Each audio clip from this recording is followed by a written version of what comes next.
Bolts Nation, welcome once again to another episode of the Bolts Block Party. I am your co-host, Greg Wolf, of course, joined by the ever-famous Braydon Coburn. Today, joined by Killer. Alex Killorn joins the Block Party. He was actually, I believe, the second guest ever on the Block Party when Dan Girardi was still rocking the show. But welcome, man. It's good to have you back. Yeah, thanks for having me back. Overdue for sure. Oh, it's well overdue. I know they've been trying for a while to get you on, and things come up, practices and he's life. elusive though, He's trying to bring in the big guests, and we finally got him. We did, man. He's got me. Yeah. So, Killer, it's been a pretty remarkable run for you. Kobe and I were talking earlier about how, back in 2007 when you were drafted, which really is not that long ago, and went pro in 2012, you didn't have a lot of time necessarily in the minors. Really went from college pretty much quickly right to the Lightning and have been here the entire duration. What has that path, that career from the jump to now been like for you? With the fact that you really didn't have a lot of time, like a lot of other players, to spend down in the minors before you took the leap up here to the Lightning. Yeah. Well, my situation was different than other players. I mean, Kobe, when did you jump in the league?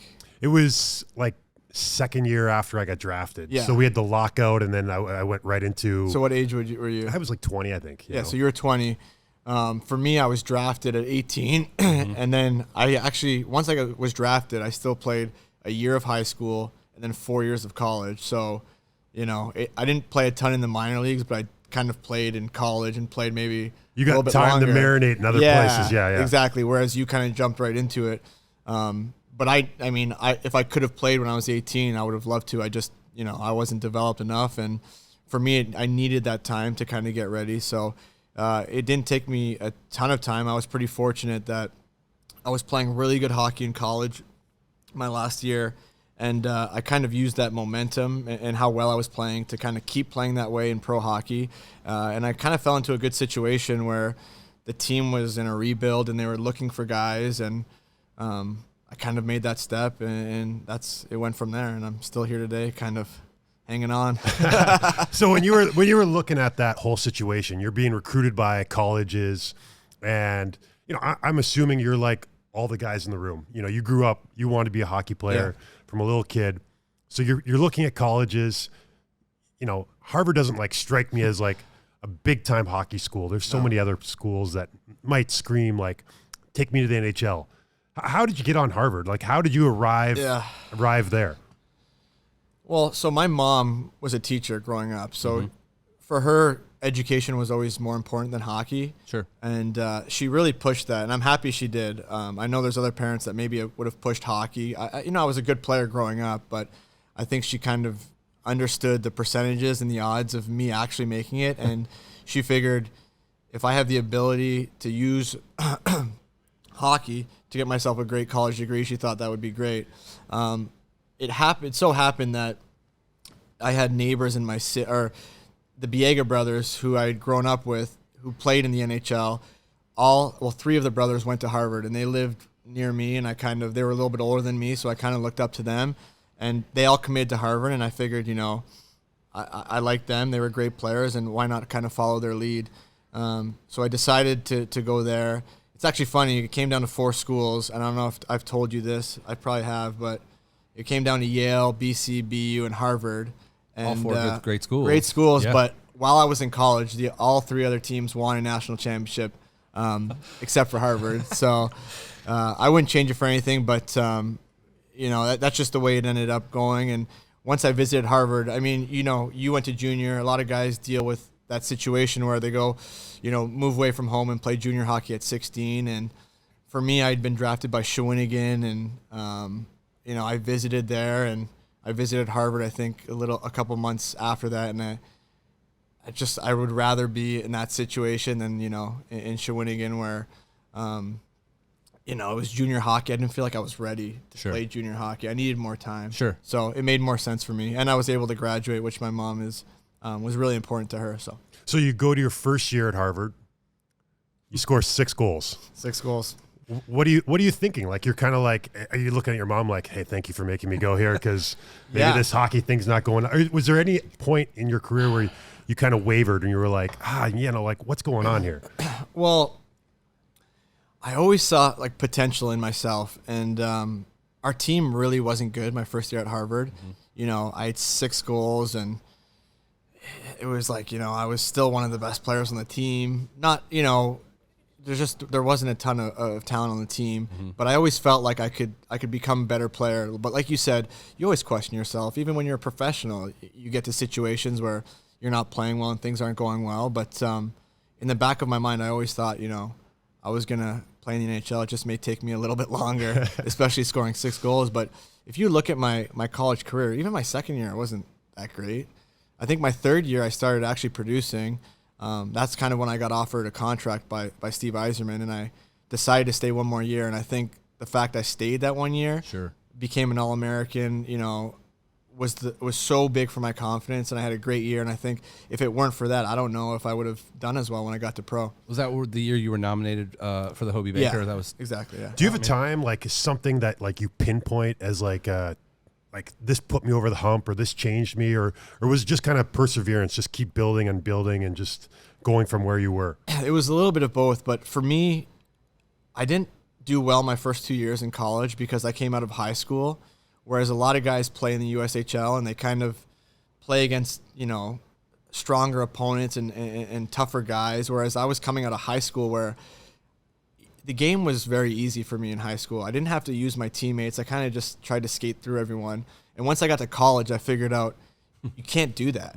You can't play by yourself. And I know Ted Donato, who was my coach, would always tell me, like, you got to use your teammates. Like, you can't do it by yourself. And once I kind of figured that out, my junior year, and we got some players that could play, I kind of, that's where it kind of went from there. I don't think there was one moment where I was like, this is it, this is going to help me get over the edge, but just perseverance and figuring out how to play well in college.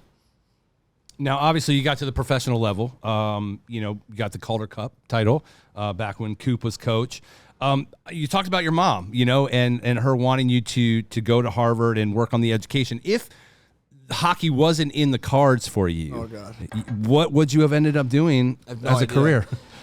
I don't know. I mean, I'll be faced with that question in a couple of years, I guess, thinking about what I'm going to do after hockey. Sure. I don't know. I don't think I would have been. I definitely would not be a coach. What were you studying? I was studying politics or political science. Okay. But at Harvard, it's different. It's a liberal arts school, so you don't really do anything specific. It's not like a trade or anything like that. Right. I don't know. Maybe something in real estate development. I'm kind of interested in that. But it's tough to pinpoint it when things went this way. Yeah. Obviously, we know the Alex Killorn on the ice, but we've also gotten to learn a little bit about Alex Killorn, the influencer, off the ice. What really kind of made you gravitate, so to speak, to the social media world? I mean, obviously, we've talked to Yanni, we've talked to some of the other guys about how they use social media in their lives and their everyday. What made you decide to go towards the social media route? Obviously, when we were in COVID, the Doc Talk series, which was, beloved by our fans and the fan base, but what kind of made you lean more towards that avenue? I think it was really a circumstance of the time. Yeah. We were in COVID. There was not much to do. I was getting really bored sitting at home. Yeah. And I just figured it'd be fun to do a little Doc Talk series where I go around. We live in an area where we live very close on a lot of us live on the canals and the water. So I thought it'd be funny to kind of just go to like 3 guys' homes in like 10 minutes. I thought the fans would appreciate that without kind of giving away too much of where guys live. But and it was a situation where, with COVID, no one had, what was it, like paper towels and stupid stuff like that. So I thought it'd just be funny to kind of roll around, deliver that. And while I was there, kind of give the fans an interview with the players. And that kind of progressed into that video we did with Kobe. I know Kobe was a fan favorite in that one when he was the lumberjack chopping down the trees. This was great. It's far from the truth, yeah. But looking back at that video, I mean, I still think it's hilarious to this day, and I'm so happy we did it. And once it was over, we ended up doing well on the ice. So, So why not continue Doc Talk maybe in the summer and do like a summer series? That's something that I've thought about for sure. These summers have been kind of very short, but there's still time. I mean, you can make time to do it. I know, especially with, in Tampa, there's a ton of athletes around. Yes. With the Bucks, and we've become close with a few of them. So I think it'd be fun to get some of those guys on, and yeah, it's fun. I think, it's kind of stressful to do it because I'm doing it all on my camera and I'm trying to do 1,000 things with the tide. And maybe if we got Gabe in there on a jet ski, we got some guys that can help you out. I have a solution. You get the Doc Talk. You've been in your career a little bit longer. You've made some more money. I think you upgrade from the jet ski and you become Yacht Talk. Oh, you have Alex Killorn's yacht that cruises around. I like it. And you bring people on your yacht, and you got your team there, and you guys, film your interview. I think that's where this is going. That would be good. I think, I'd be more than happy to do it if Mr. Vinnick wants to throw in. I think he's probably got one of them. He probably does, man. I'm not sure if he wants does. to lend it to me for a couple of days. I dig it, man. Just an hourly rental kind of thing. Sergey's catching up to you though in the social world as far as like his involvement in the fashion shoots. I feel like he's doing now in the different cities and his kitty cats, and he's catching up to you, man. Yeah, you know what I think he really enjoys it. He's definitely the new age athlete where it's more a part of him. For me, it's kind of, I feel like I'm forcing it sometimes when I do some of the stuff. But for him, it comes more natural. He's done a good job building his brand. I think he's, like he said, his style is pretty important to him. And it is. He's he likes to let the fans in on his life, and it helps build his brand. He's good for him. Are we saying that Alex Killorn's old school? Is that what you're trying to say right now? No. Like, are you the old school athlete and Sergey's the new school athlete? Is that where we're going with this? Well, I think it progresses, right? Not old school like you. Right? I don't even know. You might still have a flip phone, but how it is. It's a BlackBerry, okay? BlackBerry. Every generation is a little different. I think he's 10 years or whatever, 9 years younger than me, so they're just a little bit more savvy in that sense. But yeah. So if, speaking influencer talk here, if we were sitting in a boardroom right now with every brand that you enjoy in your life, like things that you use, what are the top 5 brands or 5 entities that if they were sitting at the table and said, Alex, we are going to endorse you and we obviously want to bring you into our world, what would those either brands or those items be? Could be automotive. Let's say it's not category exclusive. Plenty of times. I'm sure you have. I haven't thought about this in that question, but I thought if I was ever a golfer, what would I be wearing? Okay. Which sponsors would I be wearing? What vehicle would you support? Yeah, so I'd be Mercedes. Okay. I would be Rolex. I gotta get a Rolex. I called that one. Yep. You said Lamborghini though. I did say Lambo. Yeah. I was wrong. They're not as comfortable as the Mercedes. Fair enough, I'm though. getting a little bit older. Bad back, bad back. I have to give for your earlier question. I have to give C2 a shout out. Okay. Because they've actually done stuff with me, and I appreciate them. For sure. We'll give them a shout out. That's 3. So what do you need? Clothing? 2 more. Clothing. Ooh, this is tough. I mean, Loro Piana. Have you heard of that? I have brand? not. Is that like some super bougie next level? This is my blank look. This right is here. or Brunello Cucinelli. So these are like 2 brands Taking where notes. like That's ultra expensive. I don't even own much of them. I have like one piece, but I've just been in the stores and see how much they cost. So if they're gonna give me free clothes from there, I'm into it. And what about shoes? Shoe brand. I think you got to keep it simple with shoes. Like I love Nike. Nike's got so many shoes. They got good golf shoes. Maybe we get some Jordan shoes in the mix. Okay. Yeah. I dig it. Get your own brand. Like I mean, the why not a Yeezys Killer or something like shoes? that. Yeah, The the Yeezys. They Air need a guy. Yeezys. I think that's Adidas though. But we could. I Now, could jump in on that. you talked quickly about the guys in the other sports teams in Tampa, and it seems like you more than the rest of the team have gravitated with building relationships, whether that's with the Bucks, obviously you and was it Schuster? Who dressed up as Schuster? Yeah, you guys dressed up as Bucks. I mean, like full gear too. Like, how did you even? I mean, was that the team that gave you that stuff? Because you were wearing legitimate Buccaneer approved apparel. Yeah, so we had talked to their head trainer, and we just thought they were going to give us, maybe a jersey and a helmet. But like, we got a bag, and it was literally like the playbook wasn't in there, but the flap and everything. Yeah. The wristbands, like the socks, top to bottom, everything was there. So that was really cool. You nailed it. What'd you put in the flip? Did you put something in the flip? I did put something in the flip, but I can't remember what I put. Oh, was it like? Do you remember? Are you trying to get me ready? I'm trying to remember. It was something. Maybe it was like something newsy. I think it was something newsy was Schuster saying. should have had like all of the girls' phone numbers. He's got that now, Yeah, Rolodex. So, I mean, any of the Rays guys that you've gotten close to? Because I remember, obviously, during the Stanley Cup celebration, you were the only one wearing a Rays jersey as well. So, I mean. No, I love supporting the local teams. I know, Kiermaier, Yeah. you know, we were friendly. He was on Doc Talk. I mean, I've talked with Glass now. But they kind of live a little bit ways away in St. Pete. Sure. Not too far, but for some reason, we just run into the Bucks more for some reason. Understood. But we love the fact that we see the camaraderie, the Team Tampa Bay support, whether that's from, like you said, Glasnow's here all the time. Shane McClanahan's here all the time. Yeah. You know, a lot of the Bucks are here all the time. So it's fantastic to see. And I really think that culture started here with the Lightning. You didn't see a whole lot of Ray supporting Lightning except for in the playoff time or the Bucks. But I think you guys are a testament to the Team Tampa Bay mantra and really embracing and honing that in. I think our fans really enjoy that and love to see that, to say the least. I think one of the things that like jumps out from Killer to me is like Killer loves Tampa. Like you love Tampa, right? I'm a Tampa guy. You're a Tampa guy, right? I'm gonna retire here. I love it here. And like, when did that start? And like, when did you decide like Tampa's going to be my future home, and this is where I want to like put my roots down, and this is it for me? Well, when I signed my long-term deal here for 7 years, and I bought, you know, my home that I may live the rest of my life in, I figured this is probably the place. I end up, you know, meeting my girlfriend here who lives with me now, so kind of set the roots there. But just to see the way Tampa has grown since I've been here, and it's becoming. It was always a legitimate city, but now that it's kind of the population's growing, there's, you know, the Edition Hotel, some bougie kind of joints coming Mr. Vinnick, in. thank you. Mr. Vinnick has done a great job with all that. And I don't know, I was just traveling to Winnipeg and Minnesota, and I don't want to live there.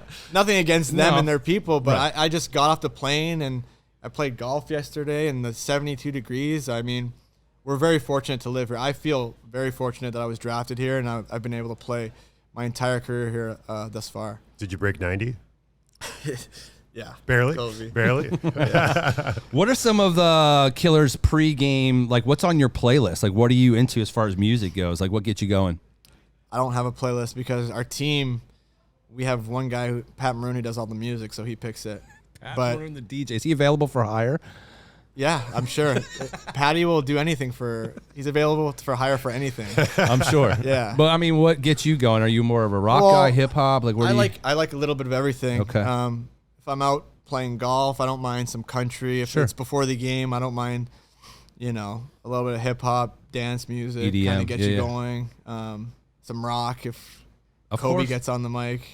Are you a mic rocker, dude? I kind of go everywhere. Okay. Maybe I'm like Killer a lot. I kind of go wherever what I'm feeling that day. Or Chameleon whatever. style. Yeah, for sure. When you're in other cities, I mean, I don't know how much free time you guys get, but do you make it a priority when you're in these bigger cities to kind of go out and explore a little bit, or you don't really have so much time to do so? It depends. Depends how long we're there. Mostly what we do in terms of seeing a city is like going to nice dinners and restaurants. Right. When we have days off, it's mostly relaxing and taking care of the body. But I think that's the best part. Like when I travel to different countries or whatever, I don't care a ton about, you know, the Shopping, architecture. right. And it is nice to see that, but I don't want to go on tours and stuff. I'd rather, you know, eat their food and go to nice restaurants. And that's kind of how I see the culture. And when we go to different different road cities, that's kind of what we do. And you know, I think our team, you know, we had a lot of guys that went to steakhouses, and I don't think it was till Luke Shen got on our team that we went to these cool, different little places. And he was the like the animal. connoisseur? He's an animal at restaurants. he doesn't let you order your own food because he wants to do family style all the time. Okay. And a lot of us came to embrace it because we could kind of pick at everything, but he wanted to make sure if there was a steak, even if it's on your plate, he's gonna have a bite of it. He wants to make sure it's good and everyone's happy. He kind of started the pre-scout, like he would get there and he would be like, you're thinking, he's checking the menu. He might have called the maitre d' and been like, hey, what's the table that's closest to the kitchen? Because I might want to chat up the chef here. Okay. That's amazing. And he was the portion size. I think that's why he went family style because it favored him. It favored him for sure. I'll give him credit though in his career. And he's played, how long has he played? 15 years? Yeah. This is amazing. This is amazing. He has not, at one point in his career, ate in the hotel or had room service. Because a lot of guys that don't want to go out and eat, they'll just have room service. So every single meal on the road, he's gone out to a restaurant. Wow. His whole career. It's incredible because guys hole up. They'll put a movie on the show. Sick, they can't go out. Not him. He lives for these meals. Oh, yeah. Good for him, man. Amazing.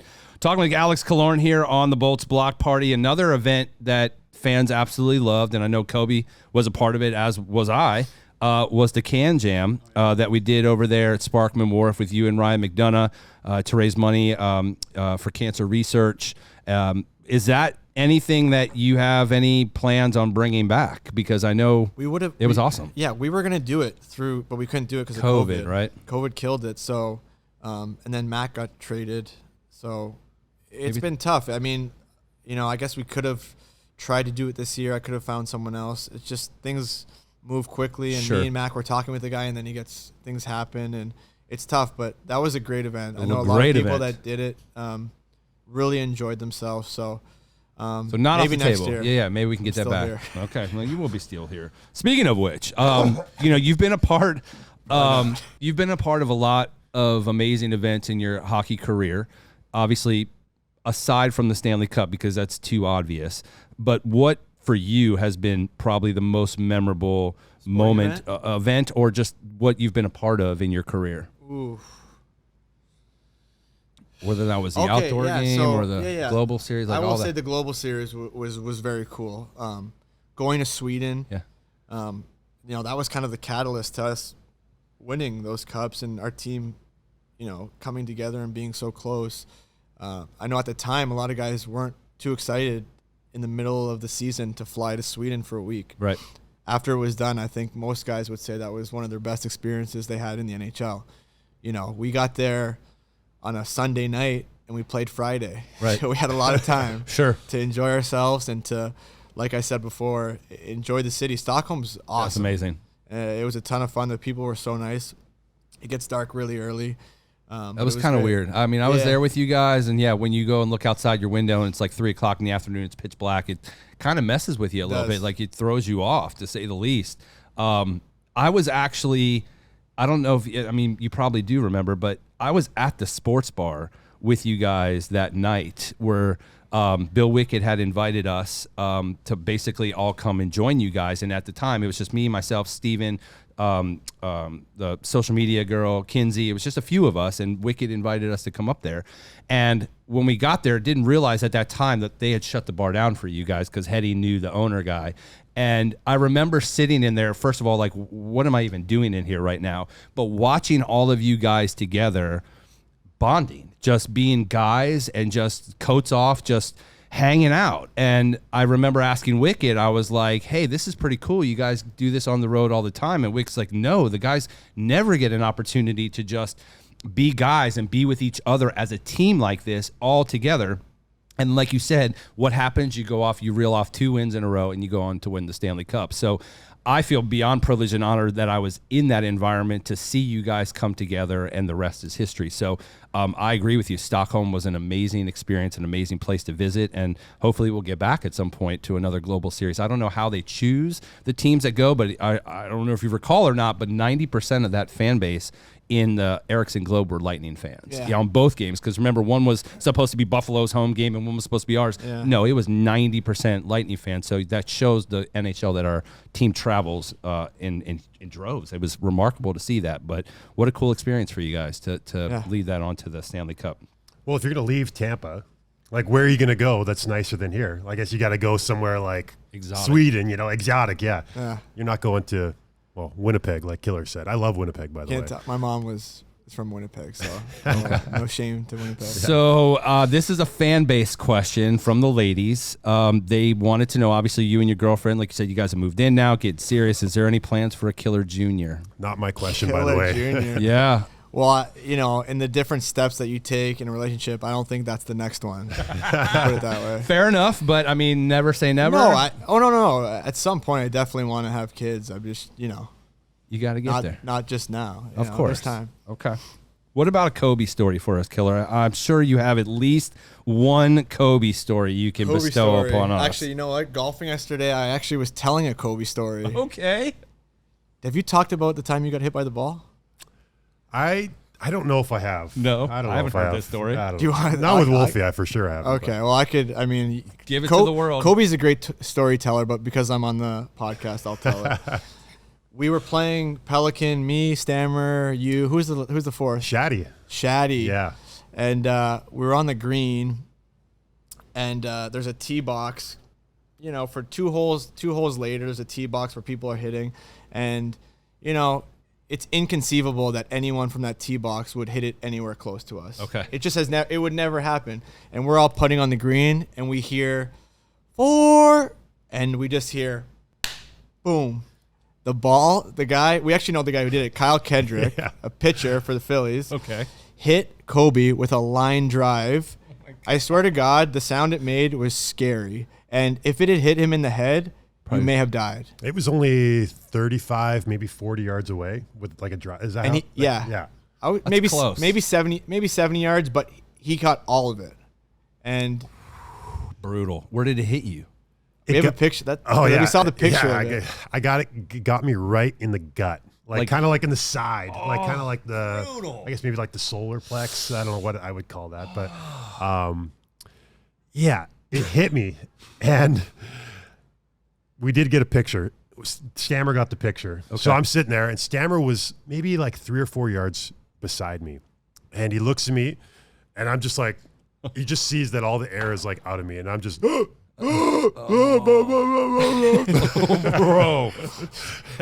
And he goes, Kobe, are you okay? And I'm like, and I'm just standing there, and I'm not like, I'm refusing to like go down to a knee or lay on the ground or something like that. And I'm like, yeah, I'm okay. And he goes, okay, hold on. And I all of a sudden he runs away, and I'm like, I'm just thinking, oh my God. Like, I'm just kind of like, first off, I'm pissed because I'm like, it hit me, and then I thought I heard 4, and I was like, he didn't say 4 in time. I don't think he could have said it. It happened so quick. It happened so quick. So Stammer's away. He runs over to where his golf bag was, and then he runs back, and I'm still just kind of trying to catch my breath. Yeah.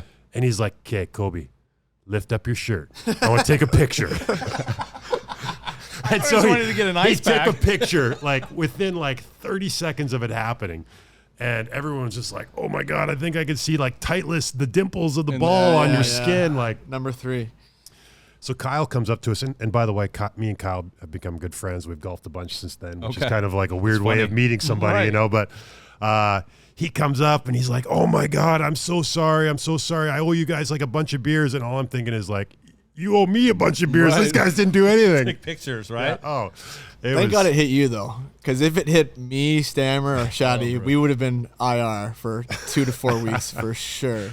I had a rough rest of the round. So what I was gonna say. So what ended up happening? It was just internal bruise? bleeding. It was just a bad bruise. Yeah. It's just So no muscle damage or. No, I was. I good, mean, you're an so ox. I mean, was you can good. handle that. That's why you got 6 Hilarious back, that Stammer went to grab his phone and not a bag of ice or something. That's Yeah, pretty, he wasn't too worried about it. So Unbelievable. There's a ton of Kobe stories. I wish I knew that question was coming. I would have thought of some others, but yeah, Kobe's good for definitely a couple stories. well, for sure. one of the things for Killer, like I was kind of looking back in your career, Killer, and one of the things that like jumped out to me was your longevity. Like you've played 82 games 4 times, which I think is remarkable. Mm-hmm. And then 2 other seasons you've played 81 games, so you missed 1 game that whole season. So 6 seasons where you've missed 2 games in your career. I don't know if you're probably familiar with that. So my question to you was like, what do you contribute to that longevity? And there's kind of like I have a tailing question on this, but I wanted to get on this first about like, what's the key to like longevity? I guess from a former player standpoint, maybe like other players wondering what's going on. The key to do it is when you're going out to block a shot, you just stay outside the lane so that it looks like you're trying to block it, but actually, you don't block it so you don't have to break your foot every time. Okay. I don't know. I mean, I've been fortunate that I haven't had any injuries. Knock on wood. Yeah. Knock on wood. And I've been, it's been, I don't know. It's just the way you play. You find out after a while there's a way you have to play to be able to play 82 games. It's not like the playoffs, but you know how it is. I know you have something probably cooked up here. Well, I can't wait to hear it. I got something a little bit cooking here, but, and I think back at you, and it's a good testament to you about, you take care of your body. You work out, nutrition, supplements, all these things. And I know and this probably won't even make it on the podcast. It's staying. This one's staying. It might not make it, but I know one of the things is you've worked with a similar guy that I've worked with. You analyze everything. You analyze your blood, your urine, and then you analyze your microbiome. And the only way to analyze your microbiome is from stool. Is from stool. So you have to get a stool sample. Mm-hmm. And I've done this, and I'm curious how you did it because for everyone that wants to know how to get a stool sample, you get a disposable tray, like something you get like a hot dog on. Okay. Literally. Yeah. Like the red pattern on the outside. Right. The French fries at the ball game. Yeah. Yes. So you get your French fry container. You get your hot dog on this tray somehow. Okay. And then you got a little container, and then you got a little scoop, and you got to scoop it in this container. Right. I've done this for my dog for the vet. Yeah. Yes. So you've done this, right? I have.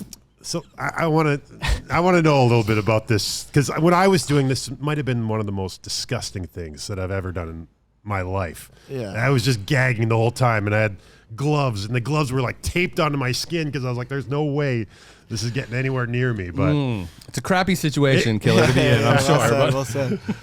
I mean, I think you summed it up pretty good. I mean, it's a difficult situation, but I think it just talks to the volumes that us old guys will do to continue playing in the NHL. I mean, think about someone trying to poop in a tray with fries. Without the fries, and you got to put. I don't even want to. I don't know why we're doing. Like this, I said, this might not even make it on the podcast. Professional sports, guys. And this is what you need to know, kids, as you grow older. You have to make sure you're on a certain diet too, so you get the right kind. You're right. Consistency is key. I remember when I was doing it, and I'm in the bathroom, and I'm all freaked out, and he just wanted to tell us about his story. Rubber gloves He's a on. sick human. You're sick. And I'm sitting in there, and the door's locked, and I got my kids like, "Dad, what are you doing in there?" I'm like, "Nothing. I'm doing nothing." Wow. Those are the things that we don't talk about a whole lot when you get interviewed on the television, but that's the you got to take care of your body. You this is life. You want to be performing at the highest level. You got to make sure. Yeah, you take advantage of every opportunity to, whether it's massages or vitamins or like you've gone to kind of the ends of the earth, right? For sure. As I've gotten older, I have figured out kind of what makes me feel good and play good. I mean, simple things like waking up in the morning and just looking at the sun right when you wake up. Yeah. It helps your circadian rhythm. We can get into like a million things, but you're right. Like the older I've got, the more I've thought about these things, and it's all about feeling good. And there's certain things you could do to feel a lot better, whether it's cold tubs, saunas, there's massage, there's a ton of things. Because you got you have a cold tub in your house and a sauna in your house. Both, and I've heard you on a podcast, the Whoop podcast before. Yeah. You talked about meditation. So you kind of you've tried to, you're interested in that stuff, right? Very interested in that stuff. I mean, with the podcast today, Joe Rogan or Andrew Huberman, they bring in these really knowledgeable people about these kind of things. And there's studies that have been done that prove, if you sauna a lot, you're going to be healthier. If you eat these certain things, you're going to be healthier. And for me, it was so important. I built a sauna in my house, and I have a cold tub in my house because every day off I make a conscious effort to do it. In terms of breathing, there's a lot of different breathing. You could do meditation. You could do Wim Hof breathing. I've been doing kind of a 4 in, 6 out, just to kind of relax and help your mental, your parasympathetic and your sympathetic. So these are things that, we can talk in a lot of detail about this stuff, but these are just things that I do to help me continue playing the way I'm playing. And he is playing at a high level, Kobe. I mean, still here, still crushing it. I know you've got to get back to you because we have a game tomorrow, so we don't want to keep you too long here, Alex. But an amazing talk with you today. Do you have anything else for Alex? No, I know it's been fun. It's been in depth, to say the least. No, I enjoyed it, guys. And we appreciate you being on the block party, and good luck the rest of the way. And let's go win another cup, Alex. Yeah, thanks, guys. It was fun.